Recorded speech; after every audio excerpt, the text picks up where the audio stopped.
बड़े खुश हो जाते हैं। आज तो कमाल हो गया, कितनी अच्छी सब्जी बनी है और ये पूरी तो जबरदस्त लग रही है इसके साथ। हाँ, गांव वाली बहू की सब्जी पूरी ने तो कमाल कर दिया। सच में बड़ा ही अच्छा स्वाद है इसका। लेकिन एक बात बताओ, ये सब्जियां तो मैं इस बार मॉल से लाई भी नहीं थी, तो फिर ये कहाँ से आई? दीदी, ये मैं लाई हूँ, वो भी खेत की ताजा सब्जी। पड़ोस की नीलिमा है ना, उन्हीं के साथ गई थी, उन्होंने ही बताया था। और जितने की आप मॉल की एक सब्जी लाती हो ना, उतने में वहाँ 3-3 सब्जियां मिल जाती हैं। मतलब ताजी सब्जी भी खाओ और दाम भी कम दो। हाँ दीदी, और माँ जी आपको पता है, मुझे पता चला है कि पड़ोस की रुम्पा दीदी भी वहीं से सब्जी लाती हैं। ठीक है, तो अब से इस घर में भी हमेशा वही ताजा सब्जी आएगी। उस दिन के बाद वो हमेशा खेत की ही ताजा सब्जी लाती और वो उसे बनाते, जिसकी खुशबू पूरे मोहल्ले में फैल जाती।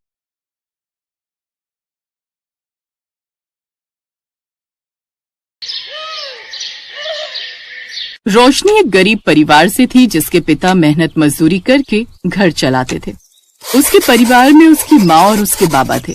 रोशनी गांव के ही सरकारी स्कूल में तीसरी में पढ़ती थी। एक रोज जब वो अपने स्कूल में लंच करने बैठी हुई थी, तो उसने अपना टिफिन खोला, जिसमें 2 सूखी रोटी रखी हुई थी, साथ में थोड़ा सा नमक रखा हुआ था। ना तो उसके साथ अचार था और ना ही कोई सब्जी। ये देख रोशनी उदास हो गई। क्या यार, आज फिर सूखी रोटी। ये नमक के साथ रोटी खाकर तो मैं तंग आ चुकी हूँ। तभी रोशनी की सहेली काजल उसके पास आई। ए रोशनी, ये ले कुरकुरे खाएगी? कुरकुरे? ये कैसे होते हैं? अरे खाकर देख, कैसी मस्त चीज नहीं खाई होगी तूने। कमाल के होते हैं, ले खाकर देख। मेरे बाबा ने सुबह स्कूल आते वक्त दुकान से दिलवाए थे। काजल उसे थोड़े से कुरकुरे खाने को देती है, जिसे खाते ही रोशनी खुश हो जाती है। लेकिन वो थोड़े से ही कुरकुरे थे और उसे भूख जोरों की लगी थी, इसलिए उसने अपनी रोटी निकाली और उसके अंदर कुरकुरे भरकर उसका रोल बनाकर खाने लगी। रोशनी जैसे ही वो कुरकुरे रोटी के साथ खाती है, तो उसका स्वाद उसे बड़ा ही स्वादिष्ट लगता है। वाह यार, ये तो बड़े ही कमाल की चीज है। ए सुन ना काजल, थोड़े से और दे देना। हाँ, ये ले। रोशनी ने दूसरी रोटी भी कुरकुरे के साथ खा ली। दरअसल रोशनी का परिवार गरीब था और सब्जियों के दाम आसमान छू रहे थे, और उनकी इतनी कमाई नहीं थी कि वो इतनी महंगी सब्जियां बनाकर खा सके। कुछ दिन बाद फिर काजल स्कूल में कुरकुरे लेकर आई, तो इस बार एक पैकेट वो रोशनी के लिए भी ले आई। उस रोज रोशनी के दिमाग में ना जाने क्या आया, उसने थोड़े से कुरकुरे खाए और बाकी घर ले आई। फिर शाम को जब उसकी माँ आटा गूंथ रही थी, तो उसने जानबूझकर वो कुरकुरे उस आटे में डाल दिए। ये तूने क्या किया? एक तो पहले ही घर में राशन इतना कम है, ऊपर से तुमने ये आटे में क्या मिला दिया? माँ, ये कुरकुरे है और इसको ना आटे में गूंथ कर सेक दो। दिमाग खराब है इस लड़की का। लेकिन अब इसके अलावा और चारा भी क्या है, नहीं तो ये आटा फेंकना पड़ जाएगा। रोशनी की माँ हेमलता आटे में कुरकुरे चूर कर गूंथ देती है, जिसके बाद तवे पर कुरकुरे से भरी हुई रोटियां बनकर तैयार हो जाती हैं। रोशनी को वो कुरकुरी रोटियां बड़ी पसंद आती हैं, साथ ही उसके घर वालों को भी। ऐसे ही समय बीतता है और अब रोशनी 20 साल की हो जाती है। उसके घर वाले उसके लिए रिश्ता देखना शुरू कर देते हैं। फिर एक रोज पड़ोस के गांव के प्राग नाम के लड़के से उसकी शादी हो जाती है। प्राग एक फैक्ट्री में गार्ड की नौकरी करता था। शादी के अगले दिन, बहू, तू अपने कमरे में क्या कर रही है? चल आकर अपनी पहली रसोई की रस्म पूरी कर और जो भी तुझे बनाना आता है बना लेना। जी माँ जी, मैं बस 2 मिनट में आई। रोशनी ने झट से अपना बैग खोला और उसमें से कुरकुरे का पैकेट निकाला, जिसे देख उसका पति प्राग उससे बोला, रोशनी, तुम अपनी पहली रसोई में हमें कुरकुरे खिलाओगी क्या?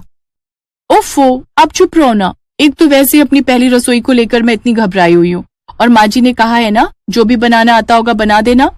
इसके बाद रोशनी रसोई में जाती है और उन कुरकुरे को तोड़कर उसका चूरा कर लेती है, और फिर तवे पर कुरकुरी रोटियां और साथ में आलू की तरीदार सब्जी बनाकर तैयार कर ली। शादी के बाद उसके ससुराल में उसकी बुआ सास भी अभी वहीं रुकी हुई होती हैं। वो उन सबको भी कुरकुरी रोटी और आलू की सब्जी खाने को देती है। अरे बहू, ये क्या बना डाला? अपनी पहली रसोई में तो सब कुछ अलग बनाते हैं। सबको वो कुरकुरी रोटियां बड़ी पसंद आई। ऐसे ही समय बीता और कुछ समय बाद रोशनी गर्भवती हुई। फिर 9 महीने बाद उसने एक बेटे को जन्म दिया। घर में बच्चे के आ जाने से सब बड़े ही खुश थे, लेकिन एक रोज उनकी खुशियों को किसी की नजर लग गई। एक शाम जब प्राग फैक्ट्री में ड्यूटी कर रहा था, तो कुछ चोर अंदर जाने लगे, लेकिन प्राग ने उन्हें रोक दिया, जिस कारण उनमें हाथापाई हुई। चोरों ने प्राग पर चाकू से वार कर दिया। तभी दूसरे गार्ड ने जल्दी से पुलिस को फोन करके वहां बुला लिया। पुलिस ने चोरों को पकड़ लिया और प्राग को जल्दी से अस्पताल ले गई, जहां प्राग की जान तो बच गई, लेकिन उसे काफी चोटें आई थी, जिस कारण डॉक्टर ने उसे कुछ महीने की बेड रेस्ट के लिए बोल दिया। अब हम क्या करेंगे?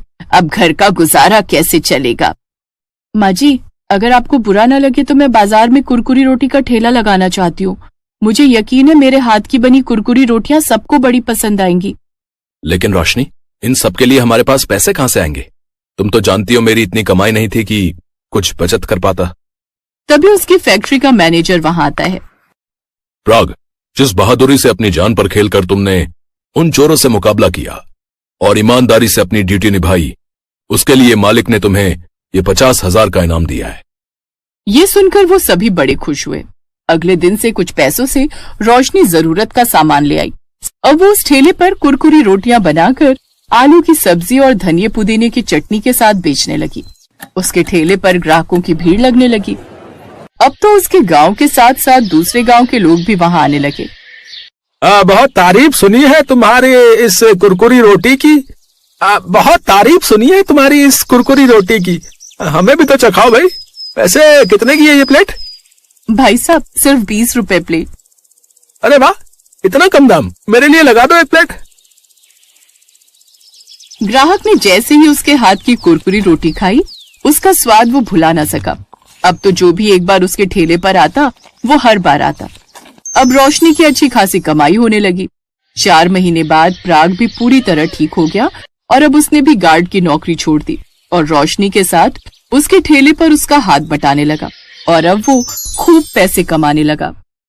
Best buddy.